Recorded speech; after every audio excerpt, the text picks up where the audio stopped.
Well, Shane, you finally gotten your wish. It's your favorite college basketball analyst, and yes, I know that you are partial here. Casey Jacobsen from Fox Sports, also one of the greatest shooters in Pac-10/Pac-12 history at Stanford and Wildcat nemesis, joining us. Casey, really glad to have you on the show. I have two questions to start, and you're not going to like my first one, so I apologize in advance.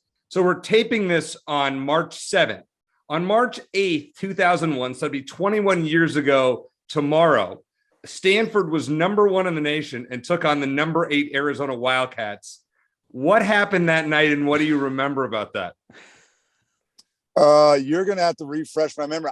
Here's what I know. Okay, that I was 2-1 at McHale Center. So, oh wow, if you're bringing this game up, that has to mean that this game was played at Maples Pavilion. Am I right about that? It was. Yes, yes, it was. It was. Arizona won. Arizona was number 8 and won by 1 point, and ended up not losing another game that season until the national championship game against Duke. That's right. So I just want to see what you remembered about that, and you'll see where I'm going with this after. You're trying to chase off our guest in 30 seconds. Yeah, I know. So. The first that's a first, Shane. Yeah. Okay, so I remember we lost. I remember that I had a step back jumper in Richard Jefferson's face. I remember that. I want to say that I had probably 24 points.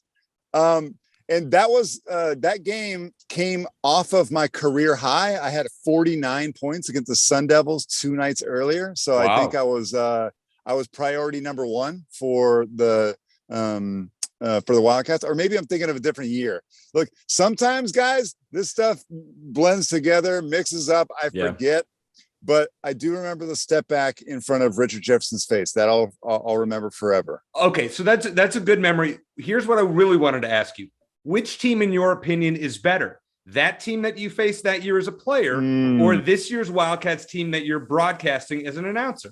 Wow, that's a solid question. Different, because I don't remember that Arizona team with Jason Gardner and Rich and Luke and all those guys being as up-tempo, like kind of washing over you with their speed.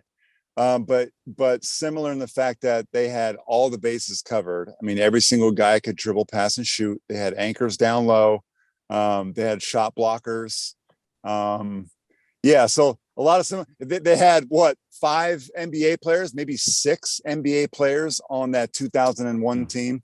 I don't think that this Arizona team has that many. So in that regard, I would say probably the one that I played against was a little bit older and had more NBA players on it. Okay, so Eric is usually the guy who gushes over our guests, but it's my turn. Your commentary is phenomenal. Obviously, remember you playing against our Wildcats back in the day, so we really appreciate your time. You laid out a checklist for what makes a Final Four team, and I want to go over that. Future NBA first-round picks, a top 20 defense in KenPom, great guard play, and experience. Now, Arizona seems to check 3 of those 4 boxes, but they come up well short in the experience category. So my question is, how big a concern should that be for Wildcat fans going into the NCAA tournament?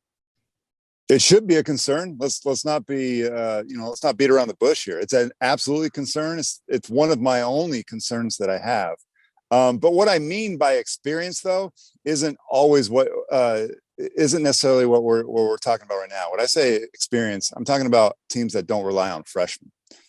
When you have one and done freshmen, teams that rely on those type of kids, they don't go far in the tournament. Now, this Arizona team doesn't have a lot of experience. They have a lot of sophomores, and they don't have any NCAA tournament experience. The only guy who's played in the tournament is Oumar Ballo, and he was, reserve blowout minutes last year for Gonzaga. Yep. So that is concerning. There's no question. I remember in my college career, the giant stage that is the NCAA tournament cannot be compared to any stage, whether it be at the McHale Center, at Pauley Pavilion, a packed Maples Pavilion, which has been packed, by the way, in about a decade, or any other stage. It's just different, right? It is just different. The media coverage, the media attention, all of that. So it'll be interesting when the Wildcats are faced with a team that's almost as athletic or just as athletic as they are in a massive environment like that. But I've seen this team enough to know that, they don't have that game experience, but they got enough. It's not like they're young puppies who they went on the road to Illinois in the non-conference, one of the toughest places in all of the country to play, and they handled their own. They go to Knoxville, Tennessee, and they get smacked in the mouth. I think they're down 18-2 in that game, a rabid crowd, an SEC crowd, and they figure out a way to get back into that game, and they lose, but they got back in. Arizona has shown me enough toughness and poise that I'm not so worried about that lack of experience. Fair enough. And talking about some of the intangibles on this team, they genuinely seem to like each other. They play for each other. That their number of assists they put out every night seems to back that up. They also have an edge to them that Eric and I have called cockiness that this team has. I think it's maybe in part even led them to some of the success they've had this season. In your mind, just having that, I don't want to say arrogance, but just extreme confidence, is that a strength or a weakness heading into the postseason? Oh, I definitely think it's a strength. You guys, you'd much rather have a group of men out on the floor who believe in themselves, maybe even too much, than not enough. Sometimes, my brother's a coach, my oldest brother, and he's like, sometimes it's maddening when you have a player who's good and you're constantly having to motivate him and tell him how good he is and that he needs to reach his potential. You want to have guys that already believe in that, and that you might have to pull the reins back on them a little bit. And so what you mentioned with this Arizona team, they don't lack for confidence. And the first guy that you think of is Kerr Kriisa. I mean, he wears his emotions right on the sleeve of his jersey. He's kissing floors, even though it's not senior night and he's only a sophomore. He's one of those guys that you kind of other opposing fans love to hate, but when he's on your squad, you appreciate his passion and joy for the game. I know head coach Tommy Lloyd said multiple times, not just once, he's the perfect fit for this team because of that, because of his energy, because of his belief, and because of his elite passing ability. Now, having said all of that, the guy that I love the most on this team is Ben Mathurin. I have seen so many times this year, Ben is one of those guys that sometimes will float in a game, meaning like he's playing the game, but he's not fully engaged. And then something, whether it's a bad call or a couple of missed shots in a row, and he goes into full attack mode. He is such a competitor, such a fighter. He's got that dog mentality inside of him that I wish he played with all the time, but maybe it's impossible for him to play 40 minutes straight like that. But when he activates that mode, he is the Pac-12 player of the year. He is one of the 10 best players in all of college basketball. All right. So if cockiness isn't a weakness and experience isn't a weakness for Arizona in the tournament, what factors might be, and what's something that you're concerned about this Wildcats team going into March Madness? Well, look, if we look at their Pac-12 regular season, okay, they only lost 2 games, right? Yeah. Both of them were on the road at UCLA, at Arizona. Okay. Right. So at Colorado, Colorado. Sorry, at Colorado, of course. The at UCLA game, Julius Tubelis, not 100%. His ankle was a mess. He played 14 minutes. He was a total non-factor. And not only that, they attacked him when he was on the floor. They just tried to get switches onto Tubelis and they tried to dribble drive him. Okay. And what did Kerr Kriisa do? He goes 0 for 12 in that one. All right. Now let's hop over to the at Boulder game. And Kerr Kriisa goes 1 for 6 in that game. I do not want to lay those 2 losses at the feet of Kerr Kriisa. That's unfair. And it's not what I believe. But I also think that it would be foolish not to bring it up. The 2 losses that Arizona has had this year, Kerr Kriisa has combined 1 for 18. Does that worry me? It absolutely worries me.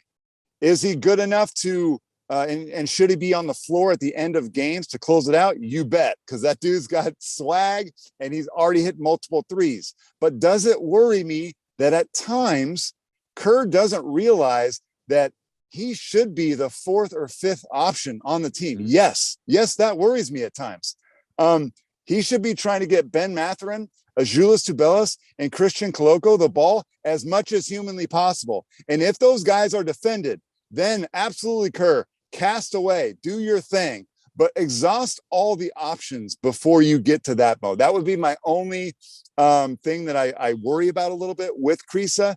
And then just the other thing, but this isn't an Arizona thing. This is a college basketball thing. A lot of teams they go 4 or 5 minutes without scoring the ball sometimes. And I've seen Arizona do it, but I've seen every team do it. UCLA does it all the time. USC is like the biggest culprit probably of good teams that just go into these droughts where the ball stops moving. Guys start to think that they're the one that's going to take over the game. I'm going to do it on my own. Or they stop hitting threes. And I've seen Arizona struggle from the 3-point arc at times this year. So I do worry that in a one and done situation in the NCAA tournament, if Arizona shoots 3 for 19 from 3, can they be beat? They absolutely can. I mean, it's great analysis, Shane. That's why you always say Casey's the best in the business, Yes, and it's spot on. Now, I'm going to really put you on the hot seat with this one. Shane and I talked about this early in the show, and it's a crazy idea, and I know he disagrees with it, and I'm kind of on the fence.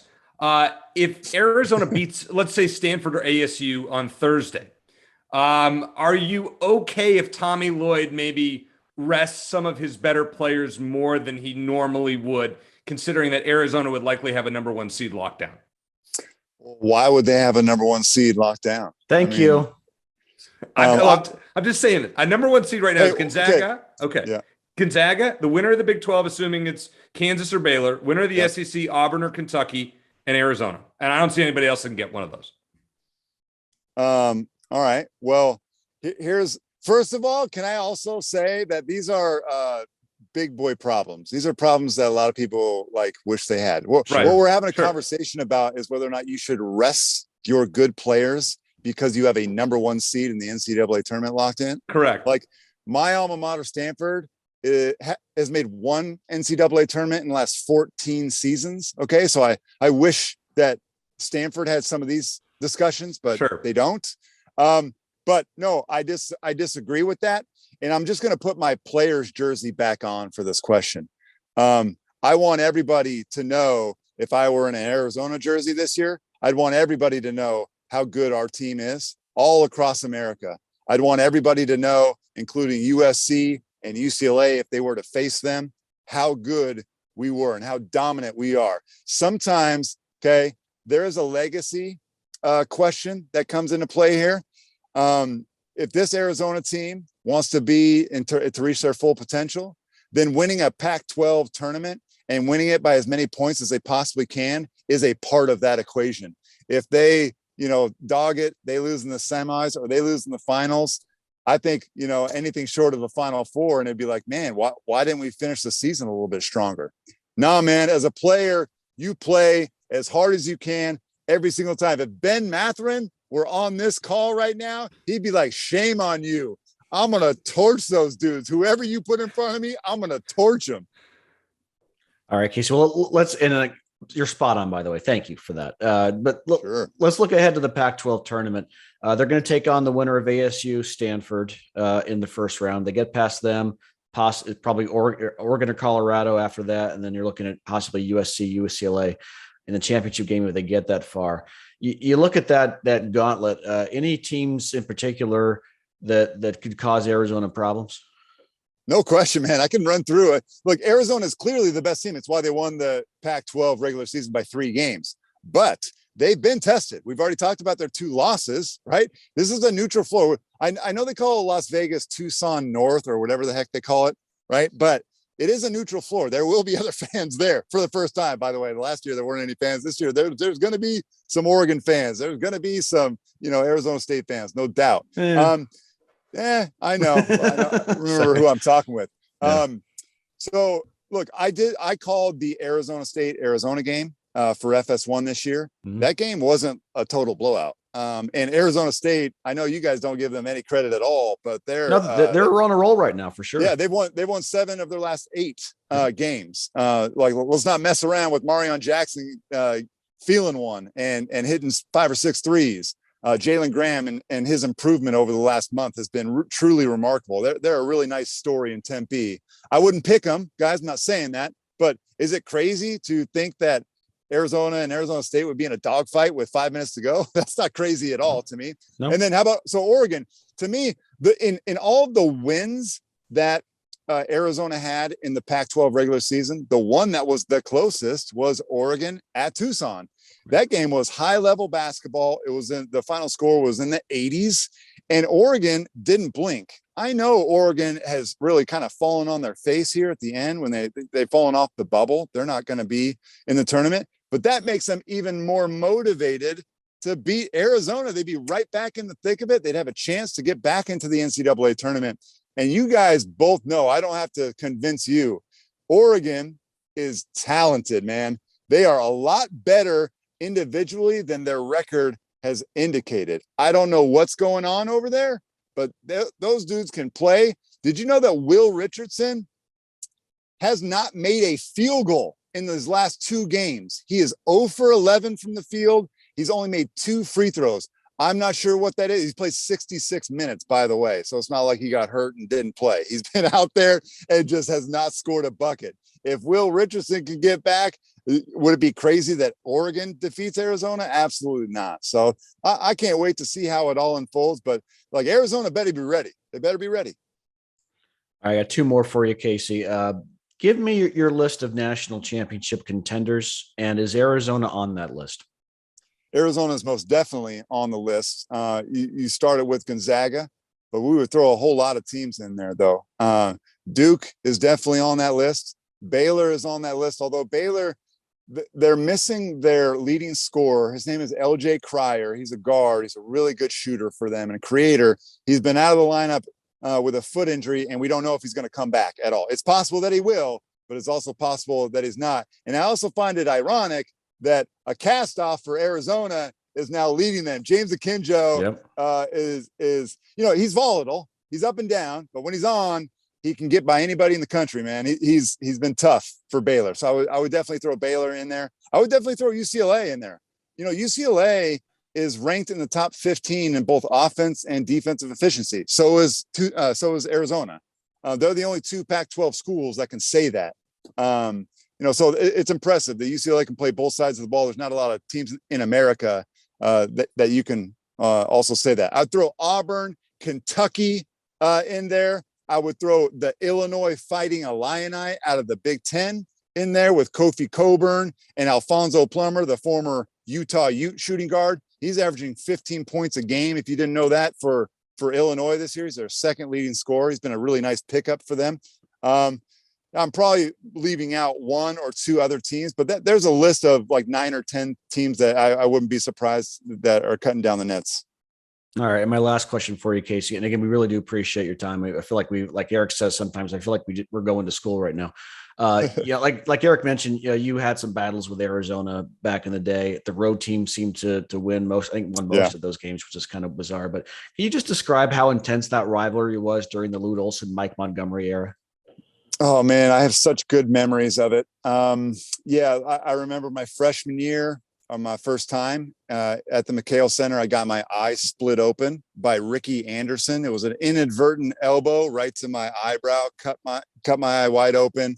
I had to go in the locker room, and they stitched me up. And it was an Arizona team doctor that stitched me up because we didn't have a doctor on the road with us at that time. Did he take his time?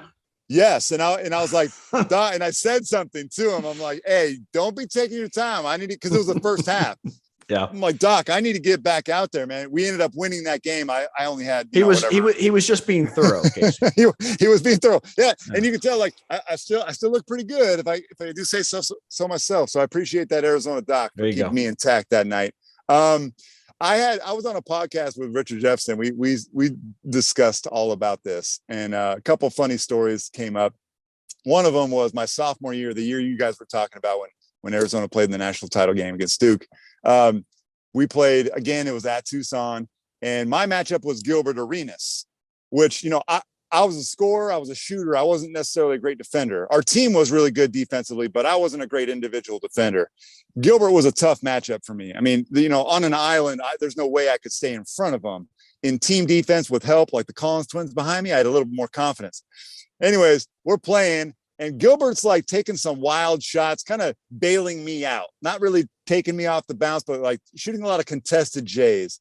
And I heard Richard come over and was like, hey, like, keep the ball, like, Gilbert, you don't have to keep shooting all the time. And he goes, Rich, it's my birthday, and I'm trying to get 30 today. So apparently it was Gilbert Arenas' birthday, and he had it in his mind that on his birthday, he was going to give himself a present of 30 points. That was not the case. We won the game. Gilbert was short of 30 points, but just kind of goes to show you how wild Gilbert can be on and off the floor. He was tough to guard, but he was a little wild. I'll just leave it at that. But yeah, like I never hated Arizona. I respected them. I knew Jason Gardner. We met at the McDonald's All-American game in high school. He's from Indianapolis, and I thought he was just a really, really awesome, humble guy. And I know he's on the staff now with Tommy Lloyd. I think that's a great idea for Tommy to bring him back. Michael Wright, the late Michael Wright, wish he was still with us. A total beast, man. They don't make dudes like that anymore, man. That guy's, his shoulders they seemed like 5 feet wide. He was a walking wall. I didn't want to mix it up with Mike Wright. I tried to steer clear of that. But some great experiences. Look, my college career was a lot of fun, but it was the most fun when you could, when the ball's tipped and you look across the way and you have a team that can beat you if you're not prepared. That is what it's about. I don't want to play against any, teams where we're going to win by 25. I want to play against teams that I know if we're not ready, they're going to smack us.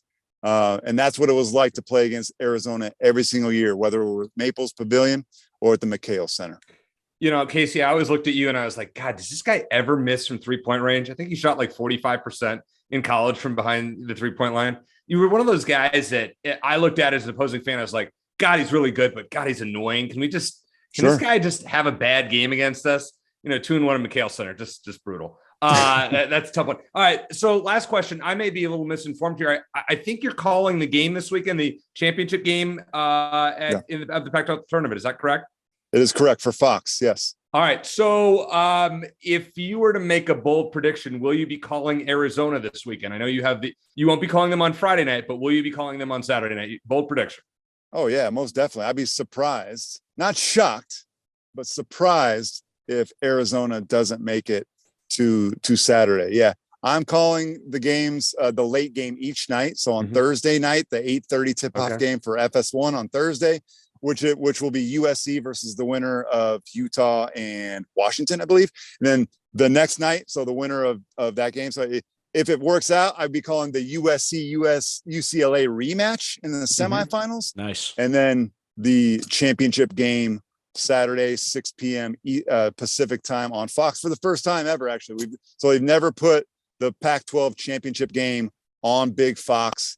I'm super excited to be working it. My play-by-play guy is Joe Davis, the Dodgers announcer. Fantastic. Yep. Yeah. So we're really looking forward to it. But yes, I do predict that I'm going to predict that UCLA and Arizona will square off. It's chalk, but it's a really interesting matchup, and I want to see it for the third time. And I think all of us can agree that would be an incredible matchup. Casey, thank you so much for joining Shane and I. It's been awesome getting a chance to talk to you. You've been a great guest, and would love to have you on again soon. It's my pleasure, guys. Have a great week.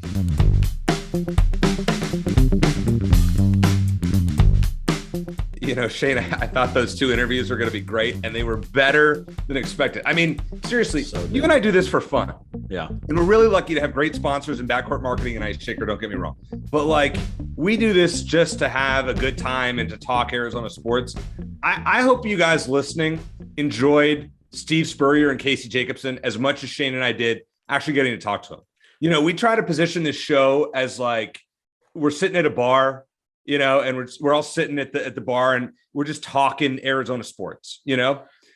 And that's what I felt like with those guys. All right. Some of my questions with Spurrier were what they were, but they're great. They're great. I'm a little fanboy, I'm a little fanboy with Spurrier. Well, with Steve, I just want to mention there with Steve Spurrier, and I saw he was going to be speaking at this event in Tucson.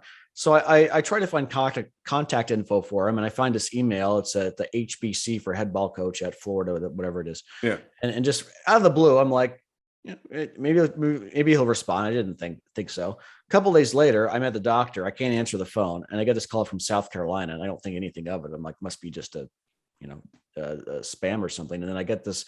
I listen to this message. Hey Shane, it's Coach Spurrier. You got a heck of a basketball team down there. Like, holy crap. I just missed Steve Spurrier's call. So I called back and we got in touch. And of course, if you watch the video version, you see him wearing an Arizona Wildcat shirt, which you never thought you'd see with Steve Spurrier. So he was fantastic. And like you said, we have to have him back before the Mississippi State game. Yeah. And then Casey Jacobsen just, and by the way, I guess you got a chance to interview Casey Jacobsen back when I was at the Daily Wildcat, when I was doing a feature on Luke Walton, who was a rookie in the with the Lakers at the time, and talked to Casey, who was with the Suns. I went to a Suns Lakers game, and that was the first game Kobe Bryant was back after the rape allegations and everything. Oh wow, yeah. Big atmosphere. But I talked to Casey then. Of course, I'm sure he has no memory of it. It was 18 years ago. But fantastic guest, like you said, and like I really do it's just like it's fun, just like chatting at the bar, like you said. The only thing we're missing is having a beer in our hand, but that's okay. Some weeks you do. Some weeks you do. So well, after football season, I definitely need a beer or two most of the time. But just want to thank once again our great sponsors, Ice Shaker, who's the sponsor for Buy or Sell. Check them out, iceshaker.com. And you want to get one of these things if you want to represent Wildcat country. Or, it's cool looking. I mean, the red, white, and blue with our logo. Inspired by the cactus logo, obviously. Yeah. So it's pretty cool. So check that out at iceshaker.com. And then, of course, our friends at Backcourt Marketing. If you know someone with a small business that needs some social media help, which we all know somebody that needs social media help. But if they're a small business, Backcourt Marketing can help them out. Check them out, backcourtmarketing.com. Also on Twitter at backcourtmktg. And they'll be firing off plenty of tweets during March Madness. So check them out. We usually retweet them on our page at Cat Country AZ on Twitter. All right, Shane, as we go into it here, this is the Pac-12 tournament. And normally in this last segment, it's about making predictions. So I'm going to ask you a few questions. We'll just kind of go round by round. And I'm just going to, instead of picking every game individually, let's just go round by round. First question. Will ASU beat Stanford and therefore face Arizona on Thursday? Oh, you know what? I kind of have a feeling Stanford's going to beat them. I know ASU's been playing much better, but I kind of feel like Stanford might find a way to get past them. So okay. I don't know, but I think as of now, I think Stanford's going to win. Okay. I think ASU wins, and I think ASU plays Arizona close on Thursday. Okay. If ASU wins, that will happen. I agree. All right. So Friday or on Thursday will be 4 matchups of the best 8 teams in the conference that advance that far. Okay. Do you see any upsets amongst those 4? Do you think the top 4, which are Arizona, UCLA, USC, and Colorado, will all advance to Friday? I like Oregon to do what they have to do. I think like Casey Jacobsen said, Oregon's such a weird team, but it's all about the Pac-12 tournament now. So I'd like Oregon to beat Colorado, if you want to call that an upset, but I think it's chalk with the other 3 games. Okay. Last year in the Pac-12 tournament, we saw the bracket completely just melt. Oregon State ended up beating Oregon in the championship game. Oregon State then gets hot in the tournament, goes on to the Elite 8. And now Oregon State's won. I think they won more games in the NCAA tournament last year than they have all season this year. The same amount, I believe. I think it's 3 and 3 or 4? Yeah. It's not great. No.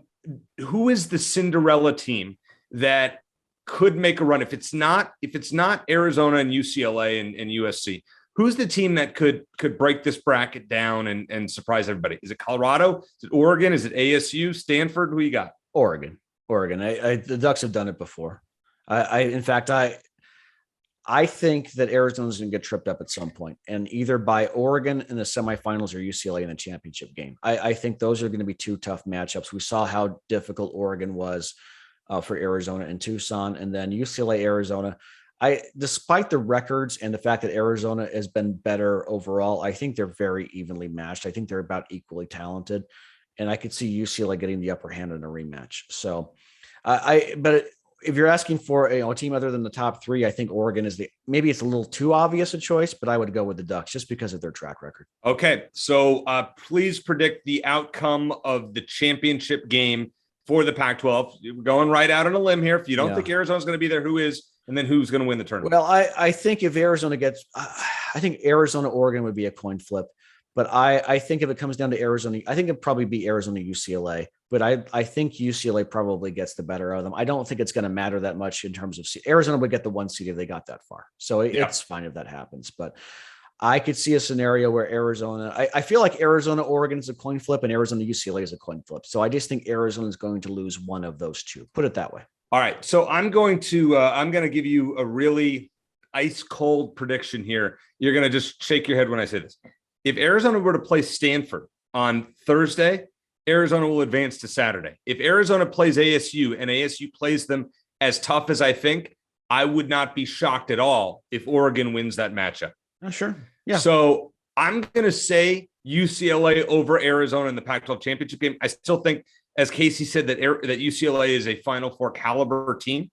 I thought they were the best team on paper coming into the season. They obviously haven't proved it, but I think come tournament time, Mick Cronin's a very good coach. I think UCLA beats Arizona in a dramatic Pac-12 championship game. I hope I'm wrong. I hope the Wildcats win. But at the same time, the most important thing, as far as I'm concerned, is twofold.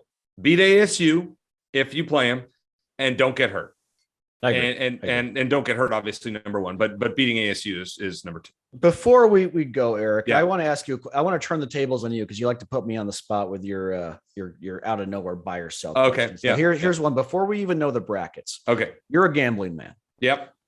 I'm going to present two options for you, and you have to put and say you had to put some significant money. Like I'd be hurting a little bit if I lost this money. Okay. Option A, Arizona wins the national championship. Mm-hmm. Option B, Arizona loses to an 8 or 9 seed in the second round.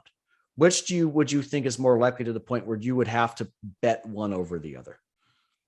I mean, that's brutal. It hurts, doesn't it, to be on the spot like this? Let me tell you why it's brutal. Because if I say one thing, I'm going to get crapped on. Yeah. And if I say, all right, so you know what? How about this? Let me just throw this at you. If the question was Final Four or 8 or 9, I would go Final Four. Final Four. Because I think that's more realistic. I think it's much. Yes. Remember this, Eric. If you get to the Final Four, you're only 2/3 of the way there. Okay. Correct. It's very impressive, and Arizona hasn't been in 21 years, but it's a lot easier to get to the Final Four still than win the whole thing. So I would lean Final Four in that scenario.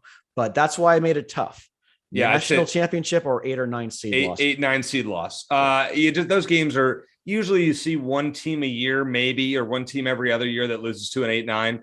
I mean, it's scary. It just depends on the matchup. I mean, if you get a team that likes to slow the game down, and makes it a crawl, and Arizona just, shoots badly, as Casey said. So I think an 8-9 seed is probably losing to them is more likely than a national championship. But, I think if Arizona gets by the 8-9 game, which can be tricky, and I think they're going to win at their Sweet 16 game. I think they're in the Elite Eight, and then then it's not quite house money. I think the Final Four, if you make it to the Final Four, it's house money at this point, as far as I'm concerned. I know some Wildcats fans will disagree with that. You get to New Orleans, we're like, hey, I'm just glad we're here. They made it what we thought they would do. I'm not going to get greedy. Of course, I want a national championship, but I just get through the first weekend, and then I don't want to have to sweat. Just make it easy. So I don't want to lose years off my life on that. Eric, the reason I asked the question is because the last projection I saw had, I think, Arizona in the same bracket with the 8 seed Iowa State and 9 seed North Carolina. And of course, who knows what's going to happen? They don't concern me. But I'm saying, because North Carolina has been red hot, and if it's Arizona, North Carolina, that's the kind of, not all 8 and 9 seeds are created equal. And if you have an 8 or 9 seed that's on its way up, versus one that's sort of, been like 5-5 in their last 10. Those are two different things. So if Arizona happened to catch a team that's, like North Carolina, that's won as of now 10 of its last 12, then you might have a problem. Arizona will smoke North Carolina because North Carolina doesn't know how to slow the game down consistently enough. Arizona, you get my point.